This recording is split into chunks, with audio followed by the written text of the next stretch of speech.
non ci ha messo molto la polizia postale ad identificare l'autore delle pesanti minacce social indirizzate alla premier Giorgia Meloni.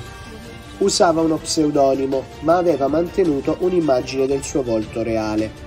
Attenta che ti arriva un coltello in pancia a te e a tua figlia.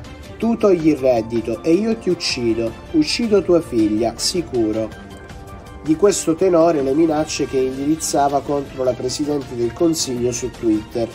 L'uomo sarebbe un 27enne della provincia di Siracusa, disoccupato e percettore di reddito di cittadinanza, il cui account era stato sospeso da Twitter subito dopo le prime segnalazioni di contenuti fuori dagli standard fissati dal social. Michele Mazzarella, Ciro Mazzarella e Barile Salvatore, arrestati dai poliziotti della squadra mobile di Napoli e i carabinieri del comando provinciale di Napoli, con la collaborazione degli agenti della polizia ferroviaria di Pisa, i vertici del clan di Camorra Mazzarella. I 3 indagati sono ritenuti gravemente indiziati di associazione di tipo mafioso e di estorsione aggravata dal metodo mafioso. Le 3 persone fermate stavano progettando di scappare all'estero. Il clan sarebbe egemone in numerosi quartieri della città di Napoli e in vari comuni della provincia. Nel pomeriggio di domenica 4 dicembre a Milano si sono svolti 2 cortei.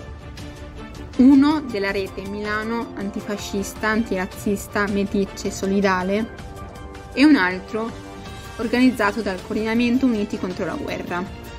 Entrambi i preavvisati sono stati vigilati dal dispositivo di ordine e sicurezza pubblica, partecipato dalla Polizia di Stato con l'Arma dei Carabinieri, la Guardia di Finanza, e disposto dalla Questura di Milano. Dal primo dei 2 cortei, 70 persone hanno deviato il tragitto, aprendo uno scontro con le forze dell'ordine. Si suppone facciano parte dell'area antagonista. Lo scontro, seppur breve, ha portato al ferimento di un funzionario di polizia. Martedì 6 dicembre, come da tradizione, si svolta l'accensione dell'albero di Natale di Piazza Duomo da parte del sindaco Giuseppe Sala. Quest'anno l'abete di 25 metri proveniente dal Trentino è stato addobbato da Vera Lab, l'azienda sponsor creata da Cristina Fogazzi, che insieme al sindaco e all'assessore al turismo Martina Riva hanno premuto il pulsante di accensione. L'albero è addobbato con 700 palle natalizie fucsia e argento, reso brillante da 40.000 luci LED di colore bianco a basso consumo. Sotto di esso un magico villaggio di Natale.